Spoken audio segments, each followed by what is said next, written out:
I'm Angie. I'm originally from Utah, but live in Arizona for about 15 years now. That's it. I think that's it. All right. I'm Napoleon. I'm from Milwaukee, Wisconsin. I'm what you would call the Bravo male of the family. She's alpha. Pretty much. I'm just behind the scenes, low key. We met at the gym. How cliche is that? Yeah, at the gym. We were friends for quite a while, myself and his sister for a while, and then... This is the story that always gets us in trouble, though. We met at the gym. I was working out on a piece of equipment, and I was actually in between sets, and she was working out on a piece of equipment. Beast mode. Yeah, beast mode. Uh-huh. And I said, "Are you getting ready for a show?" And she goes, "Why? Am I fat?" I said, why? Because I'm big. And I swear I said, because I'm big. Like, so bulky. I was already on the defensive. No, we fight about this all the time. Just resting, just making conversation because she looked good. She was doing the exercise properly. That's right. So. Yeah, I said because I was big. Anyhow, so then we were friends ever since. We banter back and forth over that a lot. I have 4 kids. Napoleon has 3. Ages, mine are 28 to 16, and yours are? 26 to 16. 9 years ago we got together, 9 years. So it's been, we've gone through a lot. Yeah. I'm from Utah, and I was raised in a town or county or whatever. It had no state that had no black people in it. Very little diversity. Very little diversity. I was born and raised in Milwaukee, in the inner city, about as ghetto as it gets. It's violent and dangerous, drug deals and so this was police all officers, new. Cars getting stolen, your house getting broken into. When I would take him home, it was quite interesting because people would think that he was, well, for us, the only black person we had was Carl Malone. So it was like Carl Malone. It was just you and Carl Malone. So people would stop him and think that he was like, "Who do you play for?" And then I would go home with him, and that was interesting. Like the time that I was outside on the phone. She went to my house, and she was walking around in the neighborhood on the telephone at night in front of people's houses, just kind of pacing back and forth. And then the neighbors are looking out the window like, what is she doing? And I told her, like, what are you doing? Get in the house. She's like, I'm just using the phone. She didn't want to be rude in the house because people were there. And I had to explain to her that they thought she was the police. Calling in like, hey, this house right here. So they were looking at her, and I was like, if you don't get in the house, you're going to get shot. And then having her, Miss Outspoken white woman in my family was weird because she was at my mom's house one time and with 5 or 6 of her black lady friends having a fish fry. They're fish fry, talking trash back and forth, calling each other half of this, half of that. And your mom was. My mom was. And then my mom calls, "Oh, you shut up, heifer." Call me a heifer. And I don't know. A bunch of times. And so she called her heifer a few times. And finally she was like, something back to her like, "Oh, you heifer." So I called her heifer, and all of a sudden it was like that record scratch. That's how it was in my house when she said heifer. I was like, I had no idea. She was like, ooh. Apparently in the black culture, you can't call anybody above you a heifer or anything. Yeah. I had no idea. So she came and she was all happy. She was like, yeah, your mom was saying this to me. She kept calling me a heifer. And I told her, hey, you heifer. And you just, ooh. I was like, how did that go? But it was no big deal. Like, it was just, so just it a is cultural interesting. thing. I had no idea. So it's two different cultures for sure. I think our family, when we get together, I think that's kind of one of the reasons why we did YouTube is because I would just record all the time, and it was kind of crazy. Like, they'll just twerk when they want to twerk. I mean, dance contest. Big booty contest.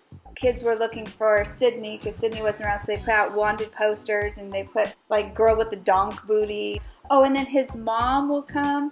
I have so much footage. Like, she'll sit and talk about how she's at Thanksgiving with no underwear on. She won't even care. She's like, yeah, I don't have any underwear on. She'll talk about how she wants a gigolo. Everybody is used to having a camera stuck in their face. Yeah, they're not shy. They'll say and do what they want. It's just a lot of stuff going on just constantly. We'll end up playing sports, wrestling. I mean, for a while, it just was like everybody was wrestling. And at my house in Utah, that's crazy too. My parents will just crack out. We'll be at like Wendy's, they'll dance, like full on, turn on the music, dance in front of anyone, not care. We'll do like singing contests, dance contests, whatever it is that nobody's shy. And I love it though because it causes great footage for me.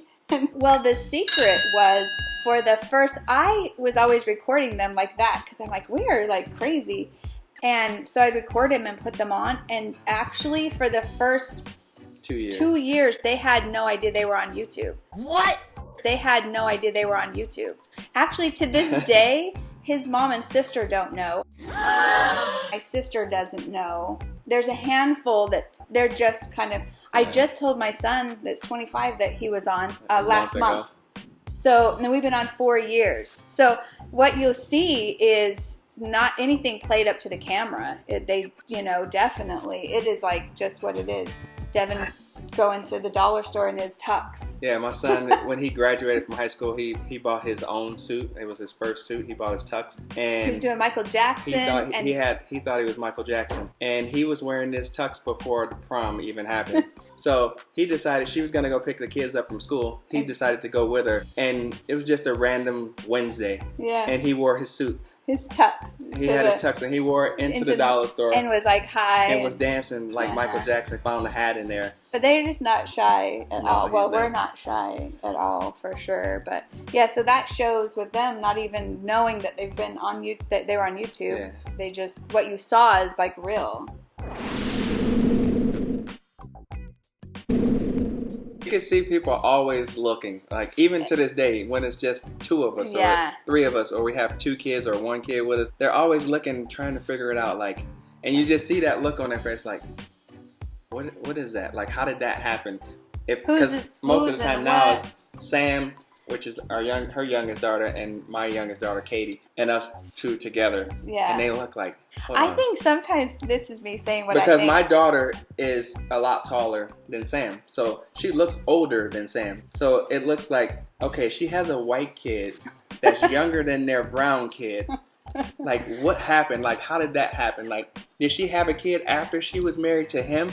And they had this kid? You can see the look on their face, like, it doesn't And then Sam will be like all kissing on you and just all loving all over you, like, and they'll be like, that white kid can't be his kid. Like, why is she like all over him? So yeah, we get that. Like the time, even with ourselves. Like, remember the time we went to go eat and you walked me to my car and we were just talking and you started like attacking me, like tickling me. Oh yeah. And I had my purse up on the top of the car and my keys and stuff, and he's getting me, and I'm like, stop it. We're like in this like suburban neighborhood at a Chick-fil-A. She has her purse on the hood, and she was just being smart mouthed, and I just decided to attack her. So I had her hand pinned against the roof of the car, and I was like biting her neck. And she's screaming at the top of her lungs, laughing. And but then we got like... I was like, stop! And then a guy, a police guy came with his... like the guys that do the parking. An old guy. He comes up with his hand on his hip to get his mace and goes, "Are you okay, ma'am?" So we get that a lot. So we're like, oh, she's fine. I mean, I know how it looks. Black guy attacks white lady in Chick-fil-A, parking lot. That was funny. Her purse and keys are in the car and she's screaming. So I could have been shot. Yeah, you could. Doesn't matter. If that was 2015, I'd be dead. Yeah, pretty much. True.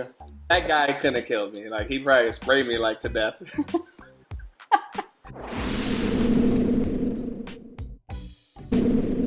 The challenging part, or probably for everyone, well, the kids too, is I've been a stay-at-home mom, so I've been alpha, do everything. And then when all of your kids came, then I think I stayed in that role, So that was interesting and challenging because they were like... It's hard having someone else, another parent, tell you what to do that you didn't choose. The kids didn't pick her. Mm-hmm. I picked her. So that made it kind of difficult. And it's hard for you as a parent to let the reins go, to have somebody else kind of discipline your kids and tell them what to do, what not to do. But I think the main thing that saved us is how we felt about one another. I trust her. We love each other. And, you know, there were bumps in the road, but eventually everybody got used to how the family was going to run, and they had to respect her just like I do. Her children had to respect me just like she does. And along with that, everybody eventually started making their own relationships with one another, their kids with one another, them with her kids with me. And eventually you have real relationships, you know, real good relationships. Everybody really is close in our family. We all get along. And if there were no colors, people would never know that we had different kids.